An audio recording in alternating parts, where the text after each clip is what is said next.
Je partagerai avec vous ce que j'ai appris de plus important sur le développement de l'esprit humain, c'est-à-dire l'accès aux états modifiés de conscience. Nous sommes conditionnés à croire que nous vivons dans un seul état de conscience. Dans le monde occidental moderne, c'est la fréquence bêta ou l'état d'éveil. Mais si vous observez les grands maîtres spirituels ou même les cultures indigènes, vous verrez qu'ils accèdent quotidiennement à des états modifiés, tels que l'alpha, le θ ou le delta, et font des choses que nous sommes loin d'imaginer. Et si nous pouvions accéder à ces états modifiés, à quoi ressemblerait notre monde? Nous pouvons choisir de simplement survivre, ou nous pouvons choisir de prospérer. Pour ce faire, l'un des meilleurs moyens en ces temps incertains est d'accéder à ces états modifiés de conscience. Le premier état, c'est l'alpha, lorsque vous ralentissez la fréquence de vos ondes cérébrales pour qu'elles soient comprises entre 7 et 14 cycles par seconde et entrer dans un état de relaxation profonde. Vous pouvez alors pratiquer la visualisation créative, faire rajeunir votre corps, programmer en vous de nouvelles croyances. Mais vous pouvez aller encore plus loin. Soyez ouverts d'esprit, car les choses peuvent prendre une tournure improbable. Une fois le niveau θ atteint, vous serez capable d'entrer dans un état de rêve profond. C'est là que se trouve votre potentiel psychique, l'intuition. C'est là où est canalisée la source de votre créativité et de votre guidance. Nous appelons cela l'éveil du θ. Mais vous pouvez aller encore plus loin. Vous allez aussi comprendre comment accéder au niveau delta. C'est le niveau correspondant au sommeil profond. Une fois complètement maîtrisé, vous vivrez des choses extraordinaires.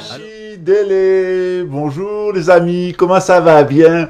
J'espère que vous allez bien. Bienvenue aux Amériques, puisqu'on est sur le continent américain. Ici, on est dans l'autre Amérique. Celle qui est gentille, celle qui est paisible, celle qui fait jamais la guerre, celle qui est très peu peuplée et celle qui est accueillante. Ici, pas de bombes nucléaires, pas de Wall Street, pas de problèmes raciaux, on n'a qu'un seul petit problème, c'est l'extrême droite, mais on est en train de s'en débarrasser.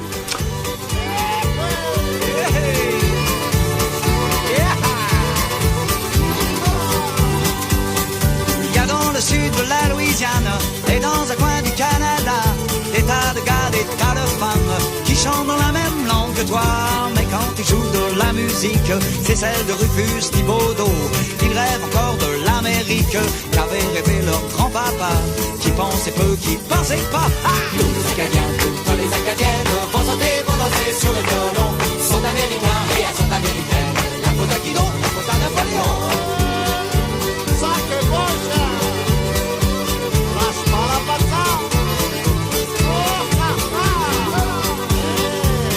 Le coton c'est doux, c'est blanc, c'est chouette, pour se mettre de la crème sur les joues.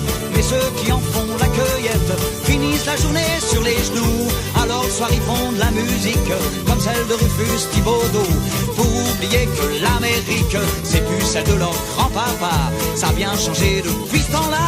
Tous les Acadiens, toutes les Acadiennes vont sauter, vont danser sur le violon. Sont américains et elles sont américaines. La faute à qui donc? La faute à Napoléon.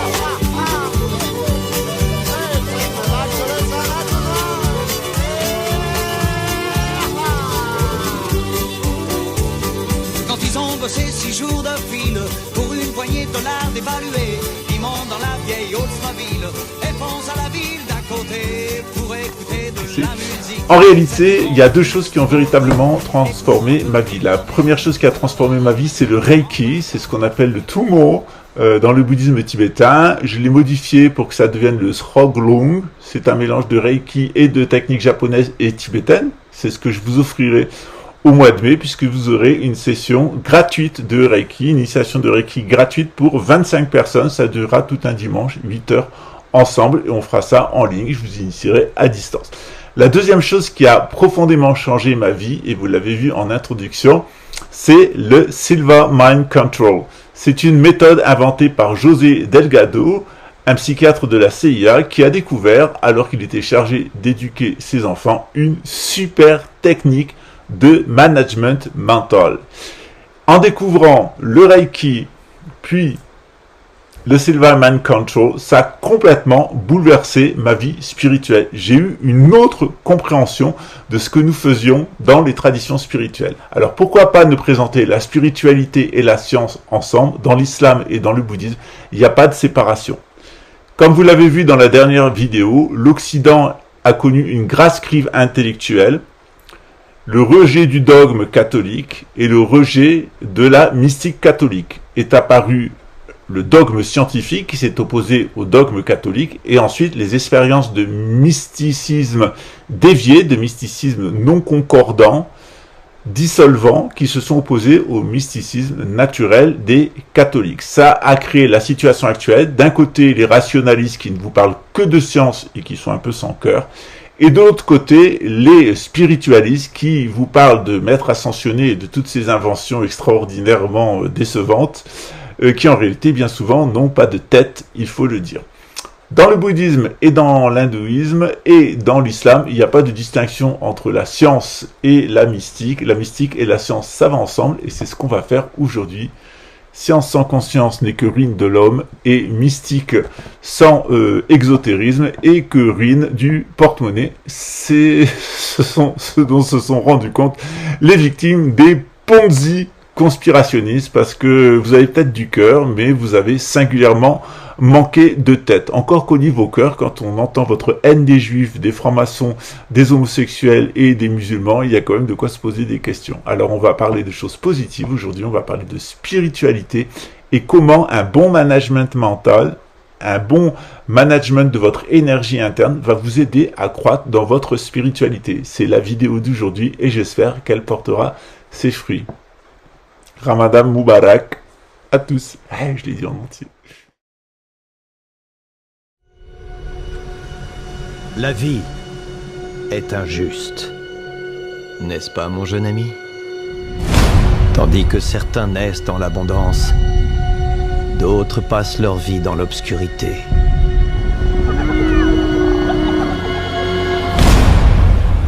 À quémander des miettes.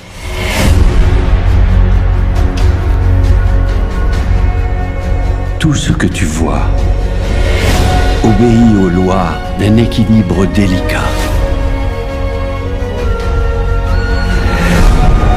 Quand chacun se demande ce qu'il peut gagner, un vrai roi se demande ce qu'il peut offrir.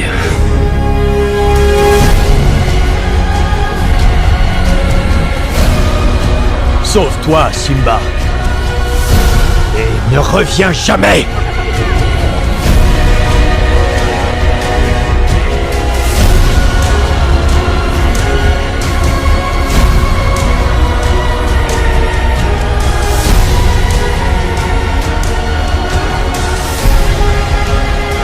Il te faut prendre ta place. Dans le cycle de la vie.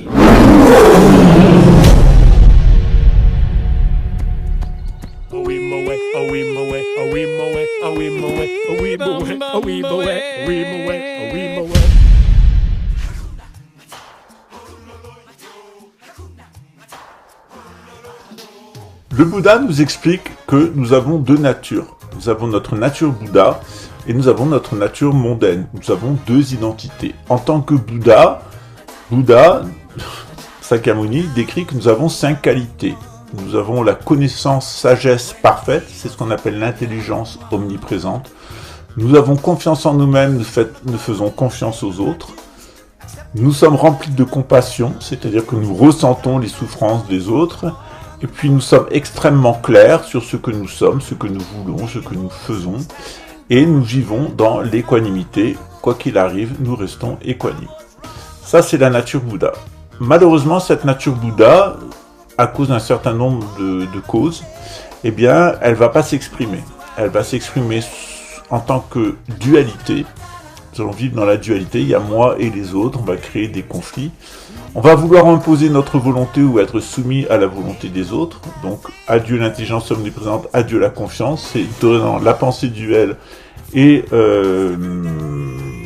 la volonté d'imposer sa volonté, le désir d'imposer sa volonté, le volontarisme ou d'être soumis à la volonté des autres.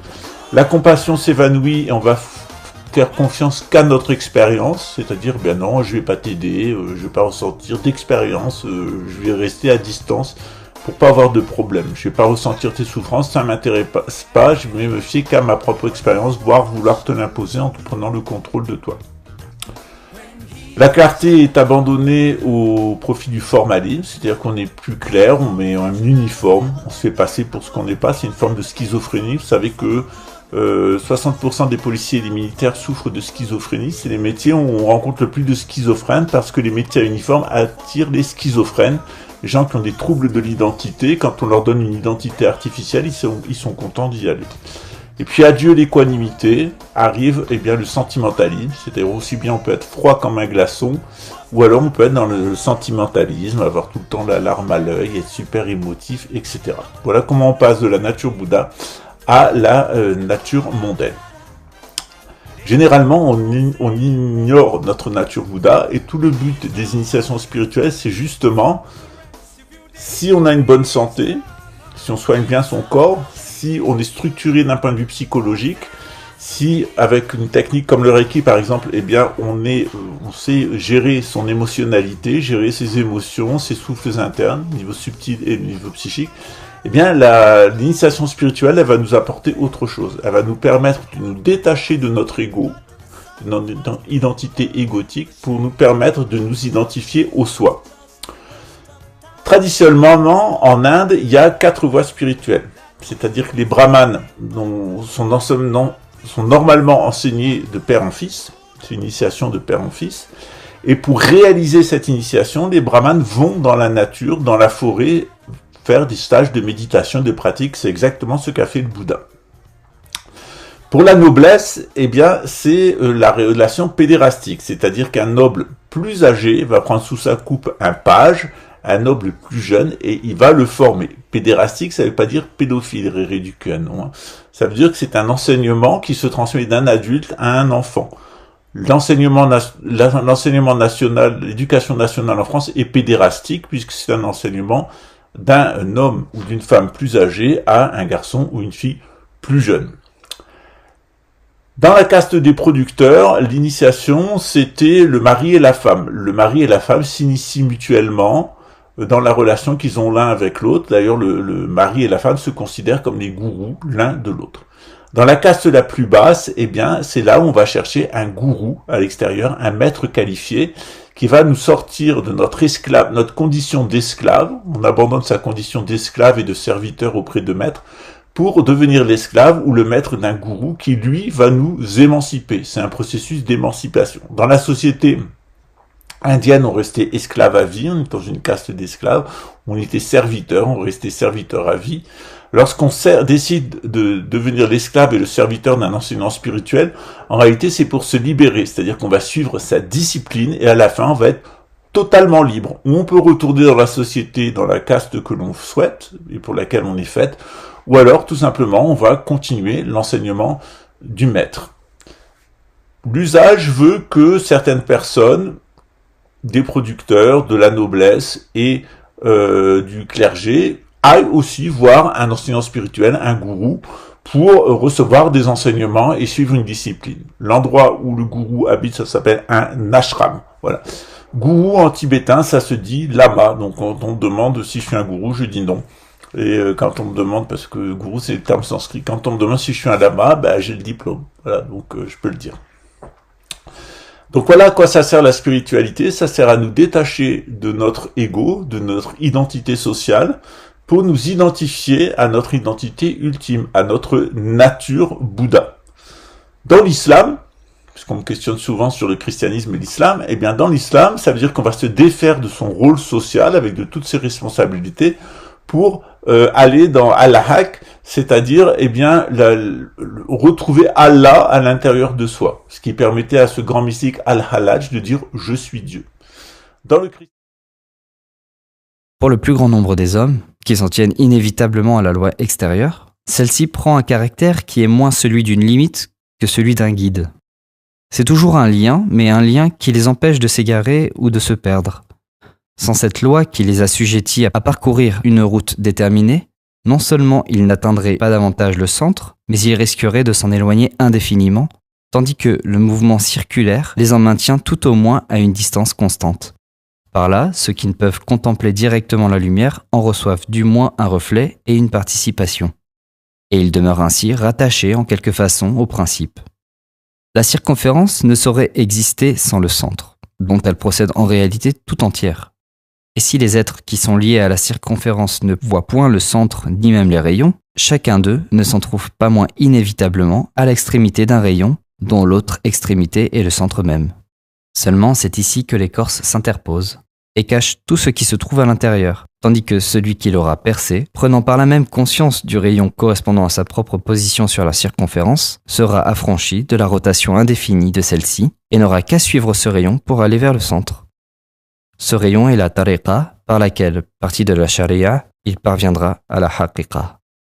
Il faut d'ailleurs préciser que c'est plus à la tariqa que convient la désignation d'ésotérisme, car à vrai dire, la haqiqa est au-delà de la distinction de l'exotérisme et de l'ésotérisme. Le centre apparaît bien comme le point le plus intérieur de tous, mais dès qu'on y est parvenu, il ne peut plus être question d'extérieur ni d'intérieur, toute distinction disparaissant alors en se résolvant dans l'unité principielle. L'ésotérisme, considéré comme comprenant à la fois tariqa et haqiqa en tant que moyen et fin, est désigné en arabe par le terme général at-tasawwuf, qu'on ne peut traduire exactement que par initiation. At-tasawwuf n'est point quelque chose de surajouté à la doctrine islamique, qui serait venu s'y adjoindre après coup et du dehors, mais au contraire, une partie essentielle, puisque sans lui, elle serait incomplète par en haut, c'est-à-dire quant à son principe même. L'ésotérisme, aussi bien que l'exotérisme, procède directement de l'enseignement même du prophète et en fait, toute tariqa authentique et régulière possède une silsila ou chaîne de transmission initiatique remontant toujours en définitive à celui-ci à travers un plus ou moins grand nombre d'intermédiaires. Pour bien comprendre le véritable caractère de la doctrine initiatique, il faut ajouter que celle-ci n'est point affaire d'érudition et ne saurait aucunement s'apprendre par la lecture des livres à la façon des connaissances ordinaires et profanes. Les écrits des plus grands maîtres eux-mêmes ne peuvent que servir de support à la méditation. On ne devient point initié uniquement pour les avoir lus, il faut avant tout posséder certaines dispositions ou aptitudes innées auxquelles aucun effort ne saurait suppléer. Et il faut ensuite leur attachement à une silsila régulière, car la transmission de l'influence spirituelle qui s'obtient par ce rattachement est la condition essentielle sans laquelle il n'est point d'initiation, fût-ce au degré le plus élémentaire. Cette transmission, étant acquise, une fois pour toutes, doit être le point de départ d'un travail purement intérieur, pour lequel les moyens extérieurs ne peuvent être rien de plus que des aides et des appuis, d'ailleurs nécessaires dès lors qu'il faut tenir compte de la nature de l'être humain tel qu'il est en fait. Et c'est par ce travail intérieur seul que l'être s'élèvera de degré en degré, s'il en est capable, jusqu'au sommet de la hiérarchie initiatique, jusqu'à l'identité suprême, état absolument permanent et inconditionné, au-delà des limitations de toute existence contingente et transitoire, qui est l'état du véritable soufi. La ilaha illallah, la ilaha illallah, la ilaha illallah, la ilaha illallah, la ilaha illallah, la ilaha illallah, la ilaha illallah, la ilaha illallah, la ilaha illallah, la ilaha illallah.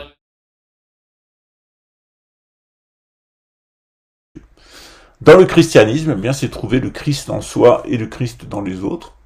Une fois qu'on a trouvé le Christ à l'intérieur de soi, eh bien, on a une vie complètement christique, on porte sa croix, soi aussi, et puis on a un effet de libération sur les personnes qui sont autour de soi, dans le chemin qu'a emprunté Jésus et dans lequel, eh bien, nous le suivons. Lorsqu'on est chrétien, une personne chrétienne le suit. L'initiation spirituelle, ça sert à ça. Ça sert, eh bien, à nous raccrocher aux fondateurs de notre tradition. Par exemple, dans le bouddhisme, toutes nos initiations spirituelles, elles remontent au Bouddha à travers une lignée non interrompue. C'est pareil dans l'islam. Toutes les tariqs, donc les groupes spirituels qui donnent des initiations, eh bien, on peut citer le nom des personnes jusqu'au prophète Mohammed, le fondateur de la religion. Dans le christianisme, on remonte jusqu'à Jésus à travers une lignée, eh bien, de personnes, de transmetteurs. Par exemple, Jésus a initié Pierre, et Pierre, en lui imposant les mains, et Pierre a imposé les mains à son tour à d'autres personnes, et ainsi de suite, et on devient prêtre par imposition des mains. Donc, dans toutes les traditions spirituelles, il y a un fondateur, à la fois de la religion exotérique, et à la fois des pratiques ésotériques. Ce qui s'est passé en Occident, et on l'a vu dans la précédente vidéo, c'est que à cause du nationalisme français, à cause de l'attitude d'abord de l'Église catholique, puis du nationalisme français, à cause de la grande crise de la destruction de l'ordre du Temple et des persécutions des mystiques par l'Inquisition, à cause des rois maudits, à cause de la guerre de 100 ans, à cause des grandes épidémies, nos chefs spirituels, nos gourous, nos enseignants spirituels sont morts et il n'y a pas eu de transmission. Il est resté un certain nombre de vestiges, notamment le compagnonnage et la franc-maçonnerie. Il y a quelques groupes d'hermétisme chrétien qui se sont maintenus, mais de façon tout à fait secrète. Et cet hermétisme chrétien qui subsistait dans la franc-maçonnerie, petit à petit, il s'est dévié. Il s'est dévié parce qu'il s'est trop intéressé à des considérations scientifiques et des considérations politiques. La science a remplacé le dogme de l'Église catholique et le mysticisme à coloration maçonnique a remplacé l'expérience des mystiques chrétiens. Et petit à petit, ce mysticisme franc-maçonnique s'est attaché à la figure de Lucifer et puis à celle de Satan. Donc on trouve une franc-maçonnerie normale qui est spéculative mais qui ne réalise rien parce qu'elle ne va pas pratiquer l'initiation de métier, elle va pas pratiquer le métier. Normalement, on a l'initiation qui correspond à son métier. Avoir une initiation de maçon quand on n'est pas maçon, ça sert à rien. Parce qu'on va pas pouvoir la réaliser dans son métier. Par contre, on peut y aller pour spéculer d'un point de vue intellectuel, philosophique. Le fait est, c'est que la franc-maçonnerie s'est détachée de la tradition et du catholicisme pour devenir anti-catholique, ensuite devenir humaniste avec des vues démocratiques. Actuellement, c'est même des vues tyranniques puisque la franc-maçonnerie appuie la gouvernance mondiale. Et puis évidemment, la franc-maçonnerie est passée par des cycles. D'abord, l'humanisme libéral avec les États-Unis. Ensuite, l'humanisme français qui est socialiste avec la Révolution française et ce qui a suivi après. Donc l'humanisme libéral aux États-Unis, l'humanisme socialiste en France et l'humanisme évolutionniste qui a donné l'Allemagne nazie. Tout ça a été soutenu par la franc-maçonnerie des deux côtés de l'Atlantique. Au final, l'initiation maçonnique est devenue complètement luciférienne. Et même au final, avec l'humanisme évolutionniste, elle est devenue sataniste puisqu'il prévoit de tuer l'humanité, de laisser survivre que 500 personnes qui pourraient être des homo deus, les homo sapiens sapiens devant être éliminés, selon les désirs de Yuval Hariri, le gourou, faux gourou de Klaus Schwab. Voilà où on en est arrivé. Tout ça, ça n'arrive pas dans une initiation spirituelle normale puisque on rejette l'humanisme et on va vers la tradition. On va raisonner en fonction du dogme de la religion dans laquelle on est, puis on va évidemment être dans du mysticisme validant, on va valider l'intégralité du dogme de la tradition dans laquelle on s'inscrit. C'est à ça que sert l'initiation. L'initiation, elle va vous servir à comprendre l'ésotérisme, et l'ésotérisme va vous permettre de comprendre l'exotérisme. C'est-à-dire que vous allez réaliser l'intérêt des règles morales, l'intérêt de la religion, etc. On va vous en expliquer le dessous symbolique et les raisons au niveau psychique et au niveau subtil pour votre bien-être corporel et votre inscription spirituelle dans l'univers, dans le tout. Cet état-là, il est extrêmement enviable, il permet de passer à travers les aléas de l'existence, d'abord en étant bien connecté spirituellement à son créateur, ou à sa nature Bouddha, ou à son soi, ça dépend comment on va l'appeler dans sa religion, ensuite d'être très équilibré d'un point de vue subtil, et d'un point de vue psychique, et évidemment de prendre soin de notre corps physique, parce que l'intérêt c'est de vivre dans des bonnes conditions le plus longtemps possible, pour pouvoir réaliser la transmission qu'on a eue dans l'initiation, pouvoir profiter de ses enfants, de ses petits-enfants, de ses petits-enfants, de ses biens, et de pouvoir enseigner sa propre sagesse aux autres. C'est à ça que sert la spiritualité. Voilà, donc une bonne médecine, une capacité à se gérer d'un point de vue subtil, une capacité à se gérer d'un point de vue psychique. On a de très très bons outils avec le Naikan et le Reiki au Japon, mais il y a d'autres techniques qui existent, de psychothérapie, de management mental. Moi, j'utilise la méthode Silva, mais aussi le Naikan. J'utilise le Reiki, mais son équivalent dans le bouddhisme tibétain, qui est le Tummo.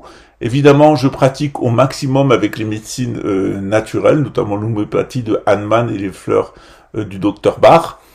Et au niveau spirituel, j'ai choisi de recevoir des initiations dans le bouddhisme tibétain, après en avoir reçu dans l'hindouisme, et quand j'étais petit, puisque ma grand-mère était musulmane et qu'elle était une pratiquante du sihr, de la magie, j'ai reçu cette transmission du sihr dans une lignée algérienne par ma grand-mère et Barakatou Muhammad, c'est-à-dire l'influence du prophète Mohammed. Évidemment, je reste fondamentalement bouddhiste.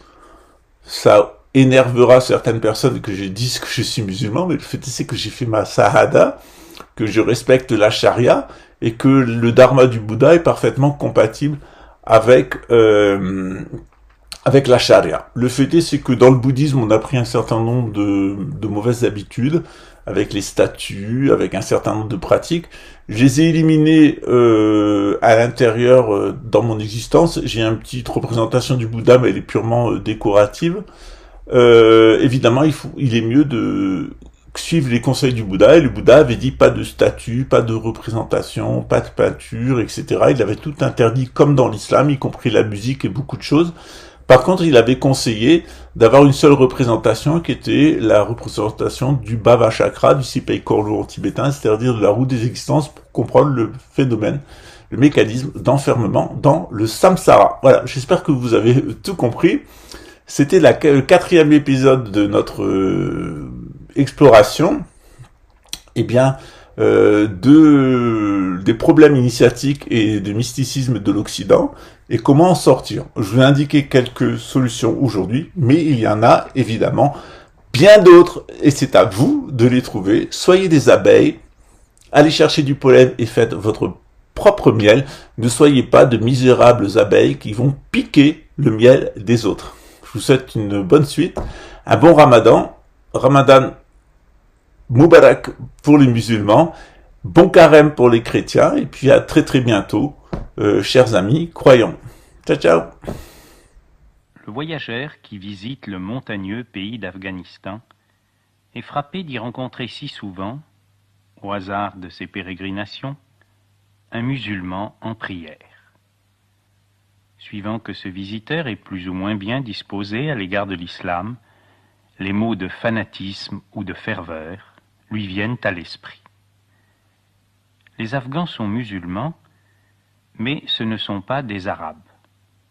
Certains Occidentaux, pour des raisons politiques ou personnelles, ont jugé sévèrement les peuples arabes. Que ces peuples ne soient pas toujours demeurés fidèles à la grandeur de l'islam, c'est possible. Mais est-ce une raison, une justification pour méconnaître ou pour dénaturer le visage musulman de la spiritualité? Ce visage admirable a été conservé très pur en Afghanistan, et ce pays est demeuré une terre de sagesse grâce aux confréries de soufis, gardiennes de l'ésotérisme, que les musulmans eux-mêmes dénomment tassaouf.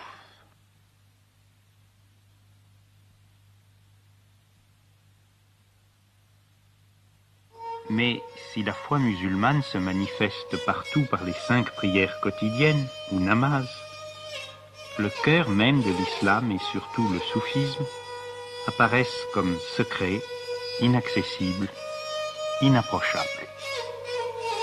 Pour l'étranger résidant en Afghanistan autant que pour le touriste, cette contrée, comme tous les pays musulmans d'ailleurs, est hérissée de murailles aux portes closes, derrière lesquelles chacun peut imaginer l'Orient de ses rêves, celui des poètes, celui des harems, celui des mystiques.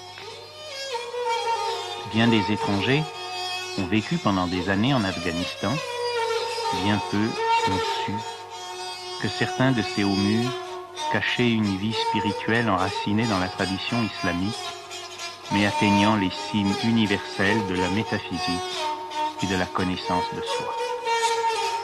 Et pourtant, il est un secret tout simple, qui rend inutile tous les sésame ouvre-toi. Les ranakas, c'est-à-dire les demeures où se réunissent les soufis et où réside leur maître, gardent leurs portes toujours ouvertes. Mystiques de l'islam, les pires ne sont pas des abbés de monastères, mais des hommes mariés. Les disciples soufis ne sont pas des moines, mais des commerçants, des artisans, des agriculteurs, des professeurs. Et dans les jardins ombragés, chers au cœur de tous les musulmans, au pied des arbres centenaires, de génération en génération depuis le prophète Mohammed et le calife Ali, se sont transmises et se transmettent les doctrines ésotériques de l'islam et les techniques d'ascèse qui permettent d'en accomplir la réalisation personnelle. La loi commune à tous les musulmans est dénommée Shariat. La voie intérieure s'appelle Tariqat. Ce mot Tariqat s'emploie aussi pour désigner les différentes confréries ou ordres religieux. Nous sommes ici auprès du cheikh Samaruddin de la confrérie des Naqshbandis, mais sont aussi représentés en Afghanistan les Qadiriyas, les Chishtias et les Sohrawardias. Des tariqats soufis, il en a existé, il en existe dans tous les pays musulmans, arabes ou non arabes. Les ranakas, mot persan désignant la maison où se réunissent les soufis, sont toujours construites selon l'architecture traditionnelle. Il ne faut pas les confondre avec les madrasas, c'est-à-dire les universités coraniques où sont formés les théologiens et docteurs de la loi, les mullahs. À travers l'histoire de l'islam, la loi et l'ésotérisme, la lettre et l'esprit, les mullahs et les soufis ont parfois été en conflit. Il ne faut pas en exagérer l'importance. Ce mullah, qui prononce son serment dans une mosquée de Kandahar, est également le chef d'une tariqat Qadiriya, donc un maître soufi. Dans l'auditoire qu'il écoute prêcher sur l'exotérisme de l'islam, se trouvent quelques hommes dont l'exigence spirituelle est plus intense que celle des autres et qui ont reçu leur initiation de soufi. Et la porte de la Hanaka s'ouvre dans un des murs de la mosquée, indiquant à tous que le chemin de l'ésotérisme passe d'abord par une forme religieuse traditionnelle. Les soufis, je l'ai dit, ne sont pas des moines. En un sens, c'est l'islam entier qui est un immense monastère avec ses 5 prières par jour.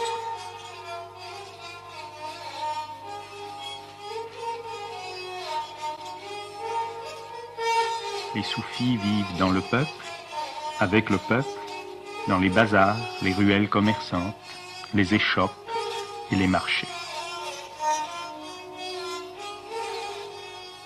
C'est au marché, dans la boutique d'un de ses disciples, assis parmi les sacs de céréales, que lors de mon dernier séjour en Afghanistan, j'ai retrouvé pour la première fois un des maîtres à qui je dois le plus, Khalifa Sahib et Charikar. Khalifa Sahib est un vivant témoignage de connaissance, de joie et d'amour. Pas la connaissance aride de l'intellectuel, mais la connaissance par l'être entier, la réalisation personnelle de la vérité. Pas la joie éphémère, dépendante des conditions, des circonstances, et qui fait place si facilement à la souffrance, mais la joie qui demeure, expression de la plénitude. Pas l'amour possessif, jaloux, égoïste, mais l'amour sans limite, infini, universel.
Accepting